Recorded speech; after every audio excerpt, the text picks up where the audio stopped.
very happy to be here. Very excited to be given this opportunity to introduce Rabie Nasser, who is a researcher of the first degree.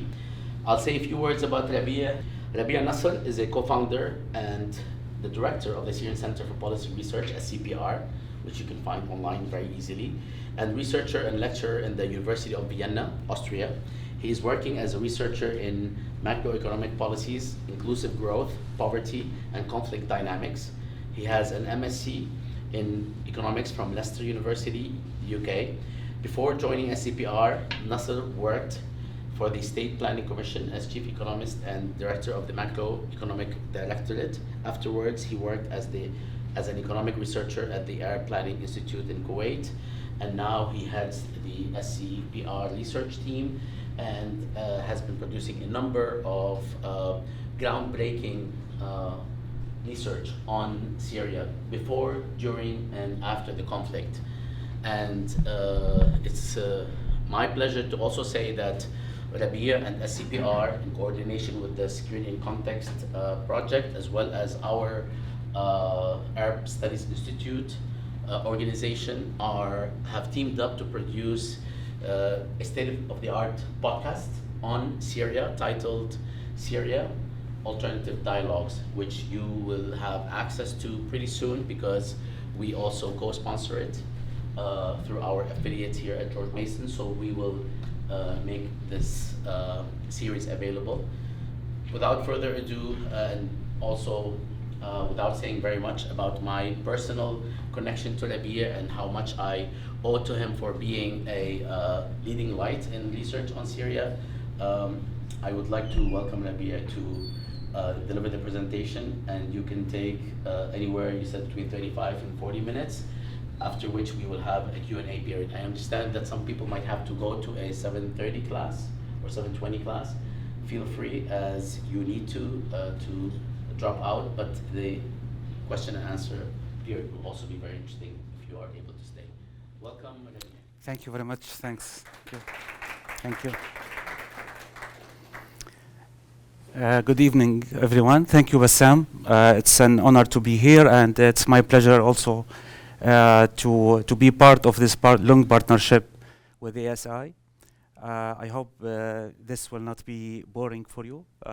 We'll try to highlight the dynamics of conflict in a country in the Middle East, on Syria. I hope that you can raise your questions or comments within the presentation.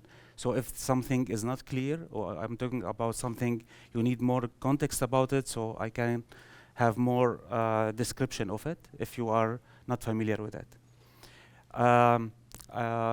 The key issue today is to discuss how to use a critical political economy framework to understand the conflict and the dynamics of conflict in a specific stage. This specific stage after 2018, which is after you end the big military operations.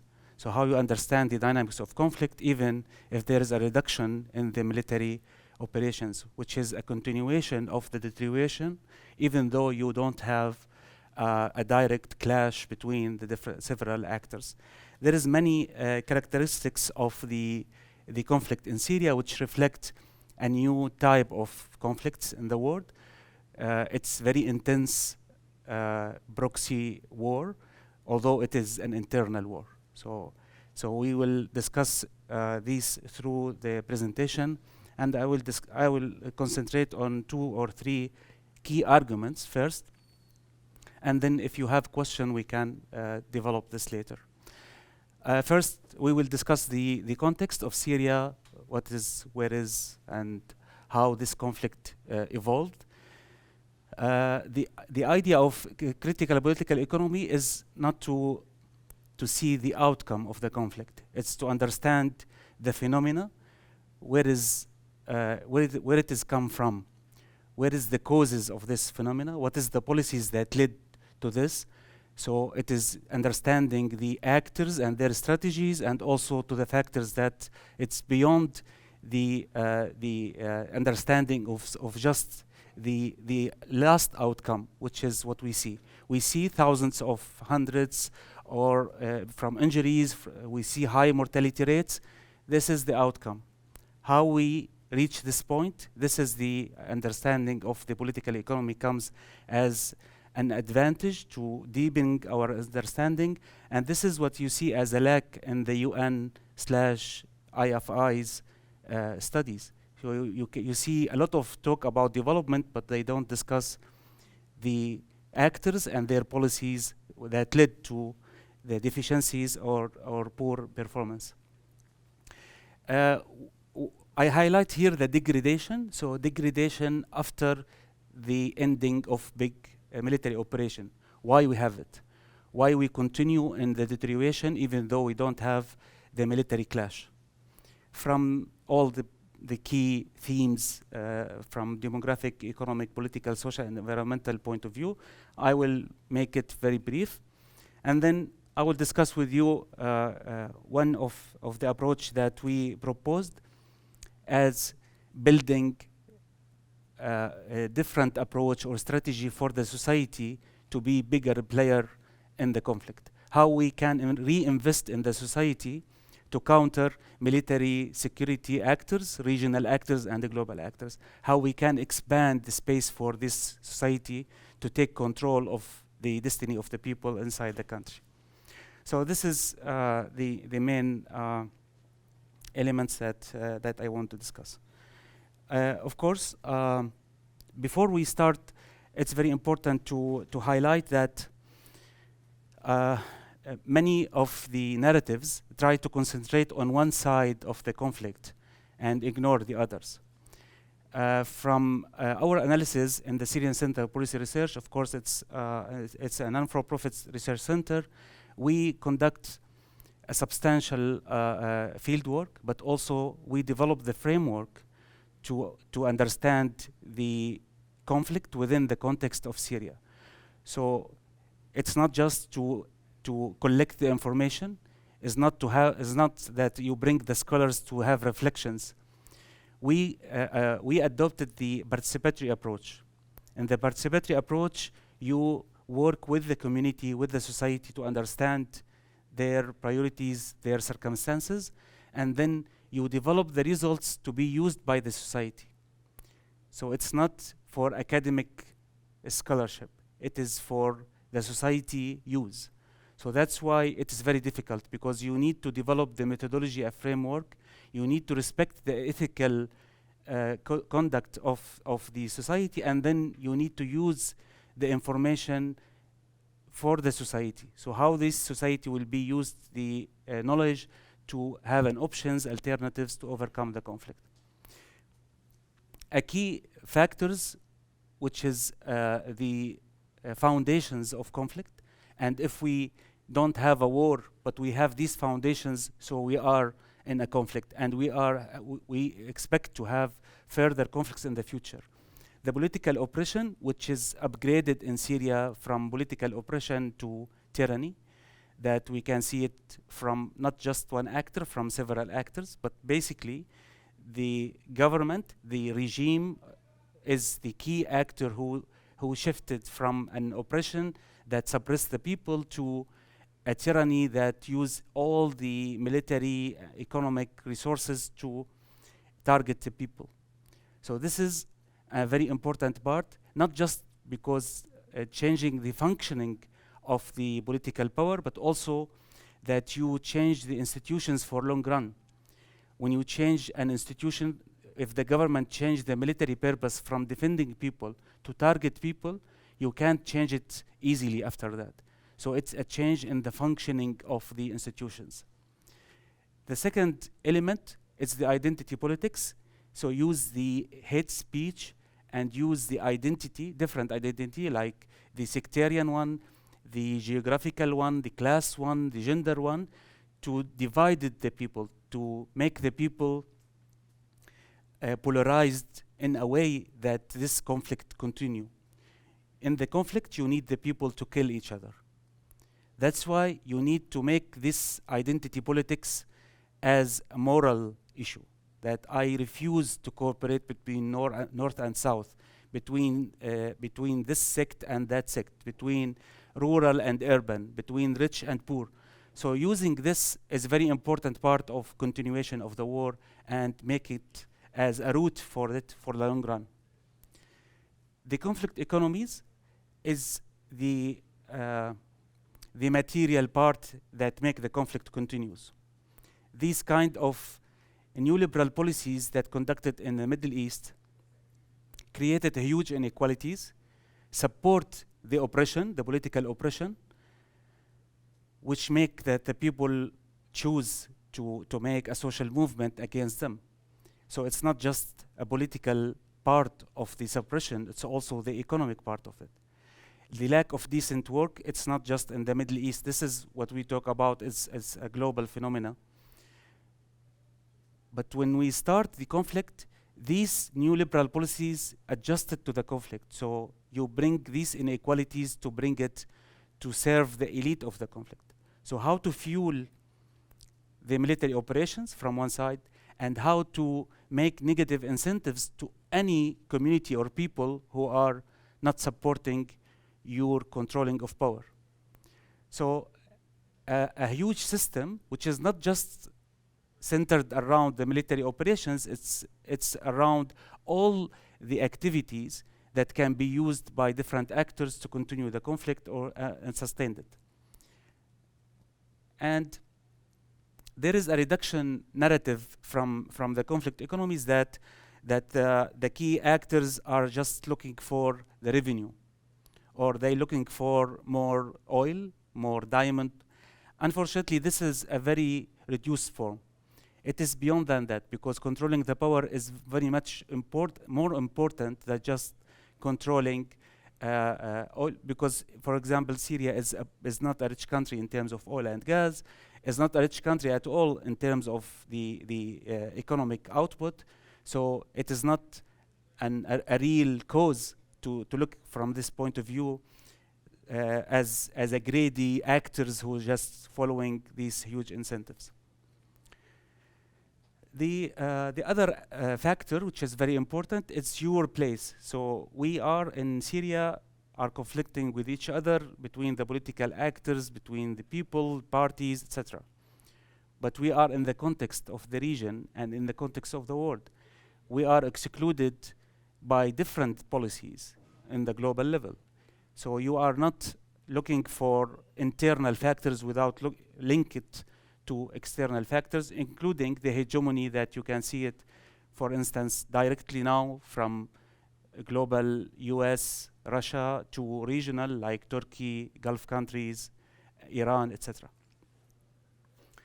Of course, as I mentioned, you can see because of these key roots and dynamics, you can see many of the outcomes for that. You can see a country that it's witnessed a huge grave violations, fragmentation between different actors, communities, etc.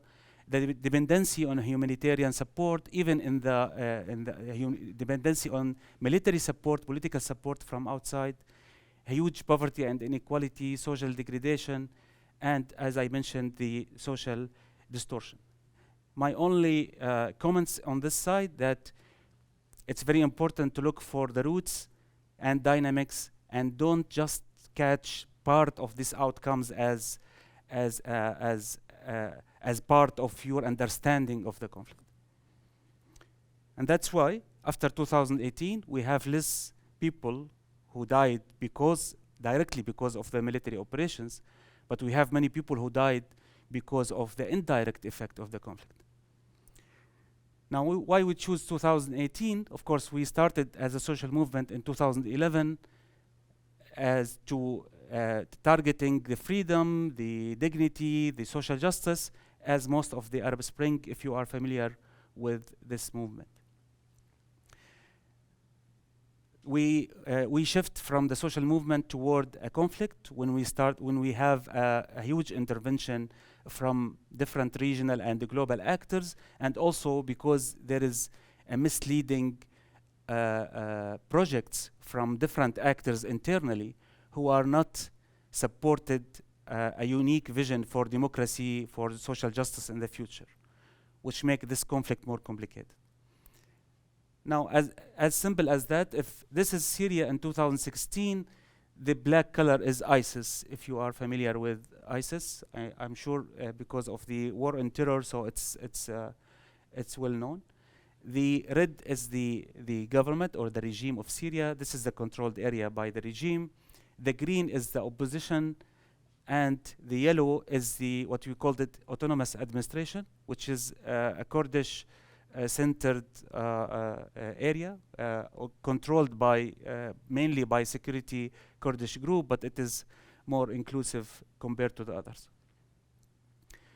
So as you can see, by the end of 2017, with the support of Russia, we have more control of the regime, and with the war on terror, so the Russian and the US-led coalition almost ended ISIS as a military actor in Syria. So what we can see in 2022 is a reflection of stagnant borders inside the country. So as you can see, it's there is 4 actors who control the country with external and regional support. The regime is supported by Iran and Russia. The opposition supported by Turkey directly, and the autonomous administration supported by the US. So they have a stagnant between this stabilization in the borders. But unfortunately, they continue to use the same policy. So political oppression is conducted in the 4th area. Of course, I just mentioned the opposition, but also you have, which is slightly different green here, which is HTS, which is an extremist group, but also supported by Turkey indirectly. So what you can see that there is an political oppression continue to conducted in several areas to different extent. You have lack of stability, investment in hate speech and identity politics, and an expanding of the illicit economy and conflict economy. So yes, you don't have a huge military operational front, but you have the deterioration in all areas. Now, what's the advantage of that? For us to see that we want to counter the conflict, or for the people of Syria, that those actors was used the war to make the argument for their people that we are defending you. Now, after the military operations reduced and declined, the same actors suppressed the people who support them as a political actors in the war, which means that the people of Syria are angry even from the actors who supported at the beginning. The failure of the 4 systems make the population more convinced that we can't continue with this type of oppression. And it's not just because there is an enemy outdoors, because they are built on conflict-centered institutions. They build the institutions on the security idea, not on inclusivity, stability, democracy, etc. So this is the only advantage maybe that we have to talk about, that there is an agreement, more agreement between the Syrians that these political actors are not part of the better future, but they can, of course, be dominant. And this is part of our understanding in the political economy. We don't just want to hope for normative values. We have to see the actors and to see how we can counter them. Now, in terms of our analysis for political actors, for instance, this is the population under the Syrian regime, which controls 70%. So the regime is the strongest actor internally. They control 71% of the population by 2021. And the opposition is controlling only 7%. the autonomous administration 10%, and the HTS, which is extreme group, control 12%. Now, most of the displaced people are within this 12%. There is 6 million displaced people.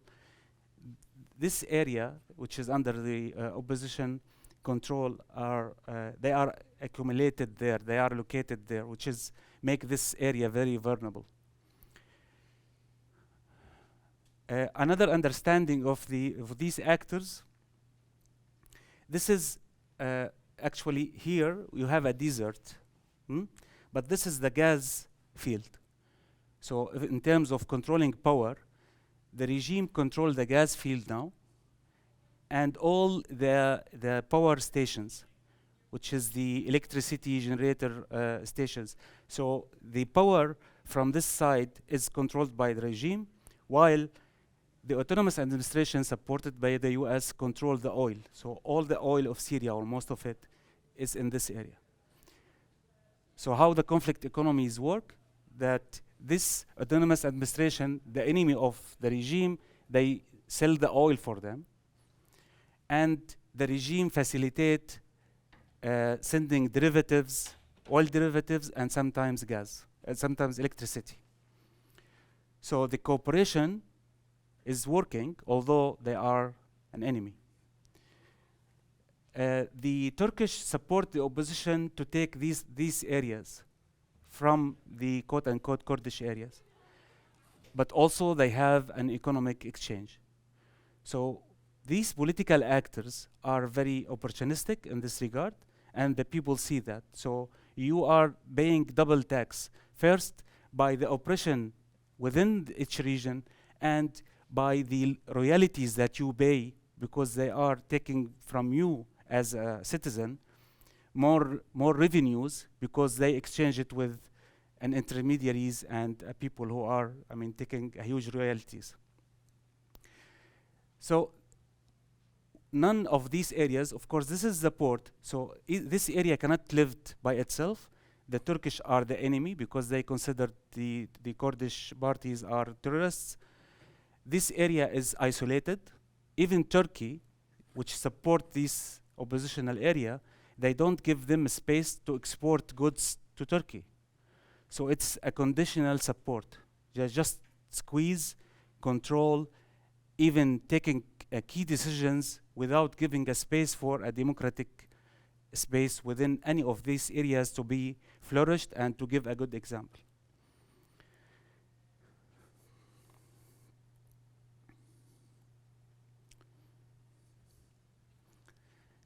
This is the mortality rate. This is the total mortality rate. So as you can see, it's around 4 per thousand in 2010. You can see the surge in this peaked in 2014, and then there is a decline in the mortality rate. Of course, it didn't reach the level of 2010, not because of just military operations here, because of the indirect death, because of now the causes of death expanded by the deterioration of infrastructure, health services, food security, etc. So this is why we are put this question. Why, while you have less military operations, you have worse socioeconomic situation? This is what we try to answer in this regard. An interesting example. This is the number of displaced people. So you have, because of the war, we are talking about Syria, which is around 22 million people in 2010. A huge increase in the displaced people within the country. So we have around 6 million since 2014. So it's not a displaced for 6 millions. It's 6 millions for more than 7 years. So you have to take this dimension, that the people forcibly left their places, but it's not 1 year number. It is the accumulation of this. It's a chronic displaced, because after few years, it will be very difficult to come back. Now, the interesting that although the military operations declined, the number of displaced people increased. So you continue to crowding out the people. You don't attract the people to come back, although there is no military operations. If we look to the whole population, you can see that at least a huge number of the people, this is the Syrians who, the actual number of the Syrians, the gray one. The inside Syria is the orange one.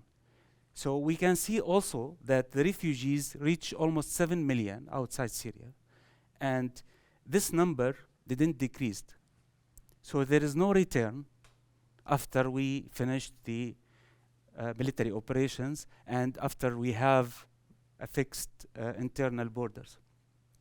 Which means that the determinants that make you come back, which is safety, trust in the institutions, a good socioeconomic situation, is not there. Now, why these actors didn't build a better environment to bring the people back? Why they don't have the interest of bringing the people back? Just on the side of that, this is the counterfactual scenario. So if the war wouldn't occur, Syria will be, based on our modeling, it will be around 29 million. Now it is 27 million. The 2 million difference is because of the increase of mortality, but also of the decrease of fertility rate. And this is counter to the narrative that in the war, the displaced people and refugees will have more fertility rates. Actually, our evidence that there is a huge reduction in the fertility rate. So we have different population compared to the non-war scenario. Of course, the whole idea of political economy is to control these populations within this type of institutions that we are talking about. Now, what we can see as degradation, let's start after we set the degradation of demographic picture, which is first more mortality directly and indirectly, more displacement within the population within the country. You can see from political point of view that there is normalization with the violation. So if you made a huge violations in 2014 and 15, now you can see that many of the countries around the world are normalizing with the Syrian regime. The last news that leaked in the last 3 months that the Turkish, which is the enemy of the Syrian regime, now they open a dialogue between the security service actors. So they want to rebuild the relations. The Gulf countries, which is support the opposition at the beginning, now is opening more channels to normalize with the regime. The problem that more people accept that you did the violations, but we will accept this type of regimes to continue. Now, this is regarding the regime of the government of Syria. But the other side of the problem that the opposition, supported by Turkey, conducted many violations when they have military operations, especially in the north of Syria, which make the different actors involved in these violations. So you can't say, I have a different example in Syria, or I have a better actor in terms of violation. Now, the big problem in the region that if you have a settlement, like what happened in Lebanon, for instance, that the warlords agree together with the bless from the US and Russia, so we will have a curse forever. So we have a destructed country, and we have the same destroyers who control you or rule you for the future. So this is our now big dilemma that we are talking about. Instead of building more trust with people, or opening for business, or reduce the royalties, so I will give you more space because now I am not under the threat that I will lose power, they did the opposite from 2018 until now. So you can see that the behavior of the oppressor, whenever they have the advantage to marginalize more people, they do it. If they choose to give more economic opportunities now in the recovery for the ordinary people, they can have more people involved and engaged. But what happened that, for instance, the political actors, especially the Syrian regime, is give all the key opportunities either to external actors like Russia and Iran, or for the actors who are the elite of war. So you are excluding the people from engaging to work, to invest, and what do you expect? Less production, less demand, more poverty. So this type of mentality that I control the power by fear and by threat, so I don't want to rebuild the social support, which is a very important part from any political actor. It's a key for this denial of them, that the importance of the social support as part of their stability and the continuity. Of course, now we are talking about the military services, and the people who engaged with the war became now an elite in terms of in the institutions, in the political process, which make all the decisions biased toward more conflict or more suppression.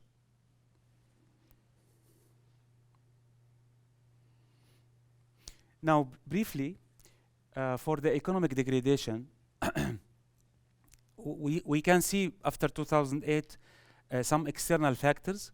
For instance, our neighbor Lebanon, they had a crisis, they still. So this crisis affected marginally the Syrian economy. But of course, you can see that all the actors use the external factors and exaggerate the importance of it and the impact of it. COVID-19, of course, affected the economy, especially in 2020. The sanctions also affected the people of Syria, and these sanctions have been exaggerated from both parties in terms of what is the importance and the impact of it. But I mean, this is a long discussion. We can have it later. The invasion of Ukraine, you can see also that affect also in a marginal way. Of course, it has changed the position of Russia, but not substantially. So still, Syria is a priority for Russia, and they consider it as a gain for them. Also, Turkey think the same. The drought that happened in 2020 affected the food security and the agricultural sector. And of course, as you know now, that the increase in energy and food prices is affecting. So I consider this as exogenous, so it's not under the control of the actors who are within the conflict. But the rest, which is the most important part of that, is, do you want to eat more? Or are you now hungry, or you're just smelling? Okay. Okay. When we talk about the indigenous factor, we are talking about that you, for instance, you see as sanctions, how you adapt. Do you adapt by encouraging people to work more, or encouraging people to defend the interests of the people and the country, or you do the opposite? So that's why we see for example, the crowding out of human capital. We conducted a substantial research with youth, with an innovative approach. So we have a consultation with more than 700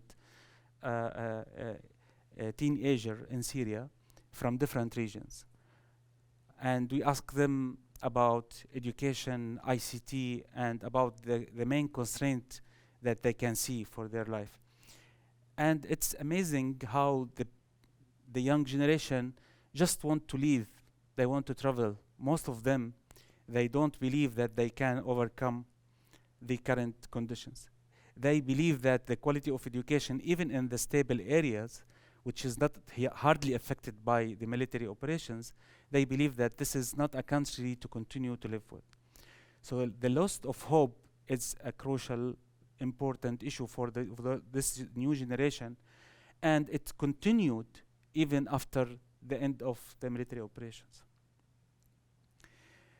We still have, as I said, that the elite, they control. For instance, now you can have a recovery with a high rate of investment. You still say, I will give 80% of the opportunities for Bassam, because Bassam is part of the elite of the war. Now, if I reduce this to 20% or 30% for Bassam, and I give more people this opportunity, this will increase the engagement and investment. And of course, this will increase the trust that this process will not be hijacked by this elite. But what happened is the opposite. So the lack of trust continue, and the people refuse to invest and refuse to work because they don't trust in this process. This is an interesting point, that part of the problem that we have lack of energy. But as I mentioned on the map, although it's not reflecting the gas fields, now after the defeat of ISIS, the regime controlled the gas. So we expect that the gas production will increase by double or triple compared to 2017, which means that the gas will be used for electricity, so the electricity will be provided for most of the people. What happened that the gas providing to the power station reduced by 50%. And the reason that the regime gave the gas fields to the Russian companies as a compensation because they support the regime military and politically. So they start to sell it in the international price for the government. So you lose the resources that you think you have for the external actor who claim that they support you, not to take a reward or an incentive for that. So they have a political incentive for sure, but they are also controlling your economic incentive. Now, this is the dilemma, that the regime is deteriorating and the supporter is not helping. So the Russian is not facilitating more gas for the electricity, although they see that everything is falling apart. The same we can say about Turkey. Turkey is supporting this actor, the opposition, okay? So if you open your border for exporting to the Turkish market, Turkey is very huge compared to this small area, and it will be flourished. They did the opposite. They closed the borders except for specific agricultural products that they needed. So they didn't give the space for this actor to flourish, and it's even more, they bring the Turkish company to control electricity, the distribution of services, telecommunication within this area. So they make a profit from this poor conflict-affected country area. So what we can give it an example about the US role in this northeast area, instead of give incentives and pressure for UN and other actors to invest and reconstruct this area, they refuse the concept of reconstruction, even with the allies.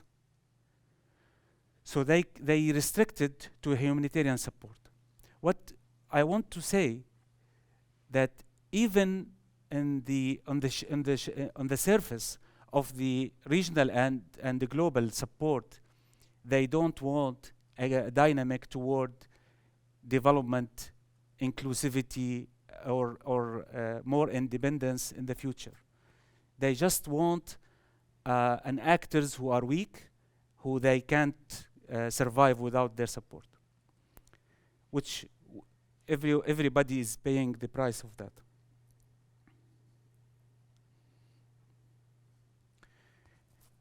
Now, as you can see, this is the huge fall in the GDP of the economy.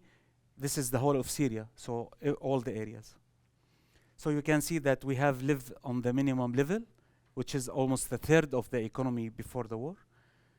But in 2022 and 2021, you can see further contraction. It's 18% contraction in 2021. And we expect 7 to 8% contraction in this year, which means that we are heading toward a new lower equilibrium, if we said this is an equilibrium in this regard. You lose the investment, you lose the energy, and you lose the human capital, and you continue to do so. So you do the opposite of recovery. Okay, someone will say it's because of the drought, it's a problem of agriculture. It's not. The mining, the manufacturing, utility, all sectors deteriorated except telecommunication. So this is transport and telecommunication. The only growing sector is the telecommunication, because the mobile phone and internet is surviving, and it's controlled by war elite. This is the only one who conducted a real positive economic growth. Now we are talking about huge losses, which is more than 10 times the size of the economy. But this is this continue to happen. Now, if you can see, this is the exchange rate. So this is Syrian pound per $1 US. So it was, for each $1 we have you need 46 Syrian pound. Now we have this deterioration, devaluation of the currency until 2016-17. But because of the loss of trust in the economy, withdrawal of investment, the people lost their savings to survive, to keep the economy working. But after 7 years, you utilize your wealth, your savings, you take a lot of loans, then it will come to the collapse. So you can see that since 2019, you have the collapse of the currency, which means the collapse of the production. You don't have a production inside the country, and there is a suffocation of production, and also a reduction in effective demand at the same time. Of course, this is the official and informal exchange rate, but I mean, both are going in the same direction. Now, this is worse. In 2022, we reached that 4,500. So we are continuing an inflation which is insane. It's hyperinflation for 3 successive years. In terms of your export and import, you can see that's a collapse of your exports. You still need an imports mainly with the help of the humanitarian support, but you can see the gap of this, and you know what does it mean to have a huge trade deficit. This is the inflation. So after we have a spike in 2013 and 14, we have a reduction in the inflation in 2018, and then we continue to have, now this is more than 100% in 2020, 2021. So far, until June 2022, we have 56% inflation rate. So every year, you have doubling the prices, while the income is dropped. The poverty rate is now be above 90% of the population. So it's not just the poverty, it's the gap between the average of poverty expenditure or income for the poor people and the poverty line. So you can see that the gap was like less than 2% in 2010. And now, every year, you can see that the poor are poorer. So the gap, it's bigger.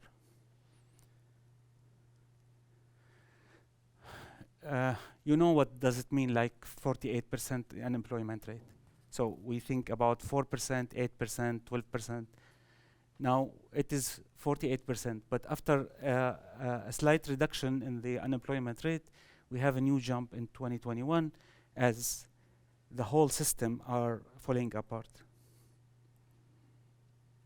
It is, I will not mention the deficit, and that all the actors increase their debt. So they are using money from outside, either humanitarian or political economic support to survive. So anytime the humanitarian support for Syria, which is now almost 30% of the GDP, dropped, you have a further deterioration. If you have a withdrawal from support from Russia, Iran, or from Turkey, you will have a further support, which means that even with this very bad situation, you have a very vulnerable toward the external support from outside. I will quickly mention the social degradation, which is the feel of trust, security, the social relations between the people. We can see that, for instance, there is more steal now, so more theft in the country compared to 2014, where is that the military operations were at the optimum. So the social relations deteriorated because of the people get fatigue of the continuation of this conflict, and they are now poorer and poorer, and they can't find opportunities to have their to have the minimum living standards.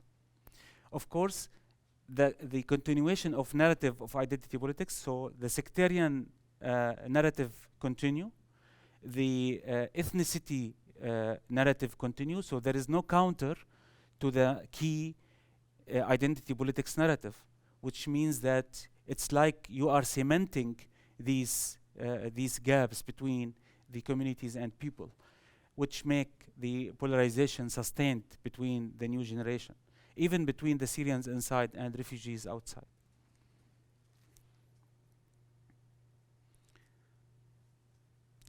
For the environment, as you are misuse the resources toward conflict, you also destroy the infrastructure that protect and manage the environment. You misuse the oil, gas, the land and water, and you have a high level of pollution. So it is not that you want to win the war. It's that you want to win a power without accountability, without questioning.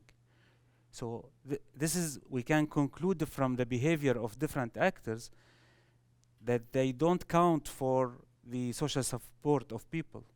They don't count for stability based on the inclusivity, solving the conflicts, having a decent living conditions, especially if they have external support, or they have an excuse from global actors that you can do your violations without accountability. What we see is a dangerous not for Syria, because you can see the relation between the deterioration in Syria and the normalization with outside actors, with the behavior of Turkey, Iraq, Iran, Saudi Arabia, Egypt. So now you can see the level of oppression increased without any complaint. So we have new standards, new norms of more violations that it's accepted internationally. As maybe some of you remember that when the telecommunication revolution started, the idea was that we will be, protected because there is more documentation, there is more violation that reported. What happened in the case of Syria, that we have millions of documentation of the violation and we don't have a reaction. So it's played the opposite role in this regard. It triggered the hate, but didn't trigger a responsibility, a solidarity between different actors around the world, and this unfortunately became the norm. Now, in this regard, what we propose is something related to the picture of actors. Yeah. I will try to, it's not normative. I mean, we are not looking for asking for justice and accountability and democracy. This is very important, of course, but this is part of our understanding that how you can read the picture and how you just not surrounding to the realism. The realism said that the regime, for instance, control the military power. You don't control the military power, you surround.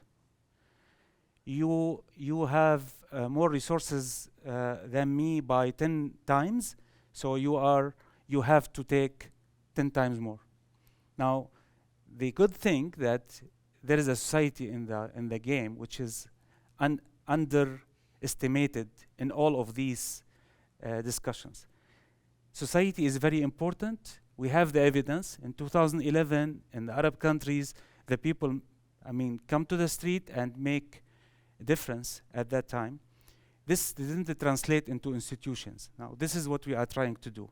How we come to build a new institutions that represent people and that bargaining or that can change the game of taking more space for people. So this is a gradual, long-term approach. And as I said, it's not normative because the people are there, the people are interested in the change, but there is no pathway so far. So our proposal is as in this one of the strategies, we call it integrated development nodes. Now, one of the major problem with the UN behavior in the conflict context, that the UN is affected by the key donors or by the countries, because the countries are the member. The countries mean the governments. So the UN inside Syria, they are under the supervision of the government, so they can't actually make a huge power unless the headquarters of the UN want to make a challenge for a specific actor, and this will not happen unless, for instance, the US want to punish one of the governments. Otherwise, you will not see that the UN will challenge a government by itself. As you know, also the Security Council is I mean, polarized and divided. So most of the times in Syria, there is no decision regarding any intervention. So, reinvesting in the society.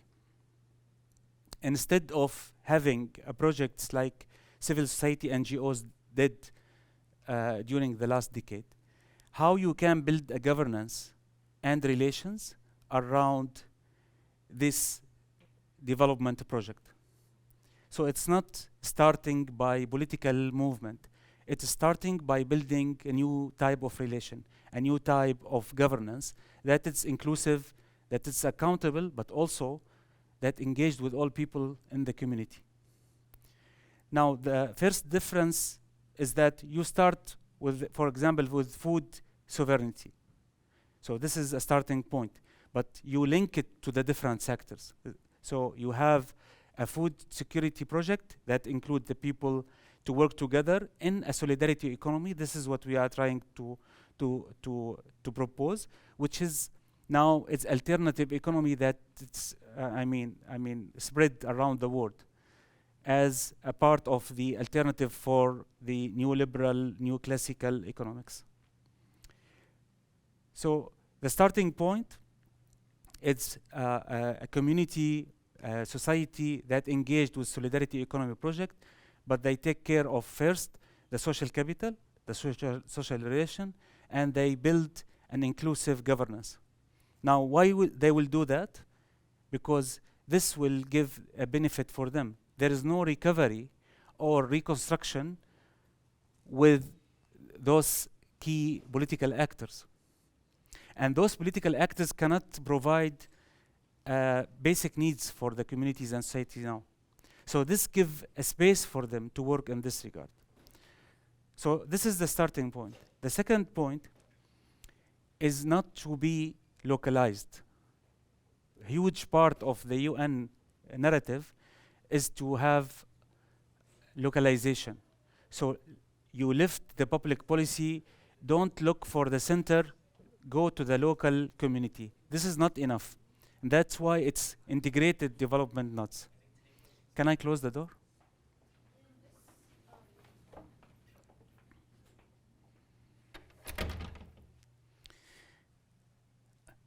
And so this is a major issue, how you not surround for the polarization. Because it's very easy to go to one community which is polarized against others and to go to solve or to find local solutions. This will not solve a problem of a country. You need to contribute to a public policy discussion. Now, this is what we are trying to build, that it's you work locally, but you also connect publicly on the, which we called it a shadow public policies. So you don't think about a solution just for your geographical local community, you look for major solutions. Because for instance, if I am in one community and want to solve from infrastructure point of view, you can't. Energy point of view, you can't. These solutions need to be huge. So you can't do everything just in your community or village. You need to have these connections. The second thing, that if you want to make an influence, you can't be divided. So huge problem of the civil society NGOs, that they are divided, they are donor driven, they are looking for a performance achievement based on their organization. And they are very distant from working together for the public interest. And that's why building this space for public policy make the local work better, but also make a more political power for the society. This is the first political power part, if you are, working in an inclusive way. The second part, that solidarity economy will give you a base, economic base. So you will have resources. You are not just looking for a support from UN, so you are powerless in this regard.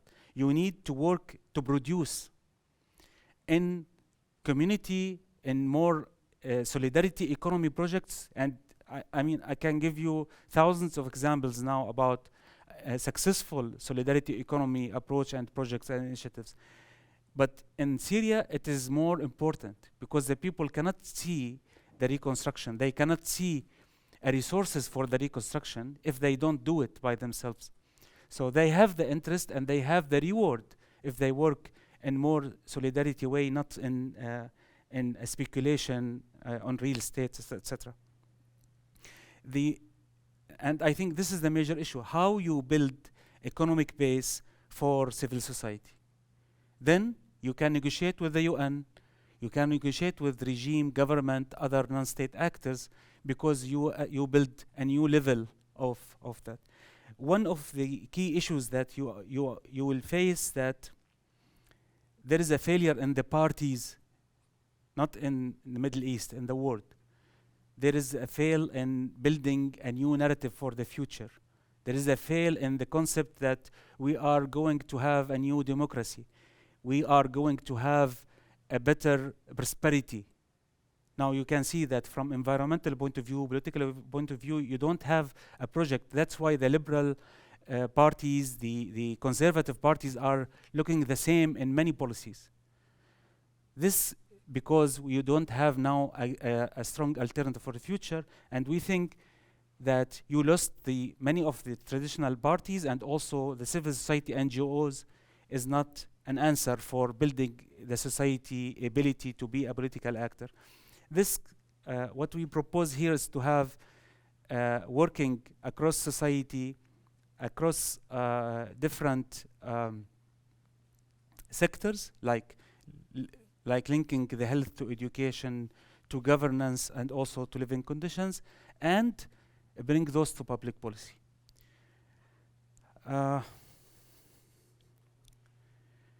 We have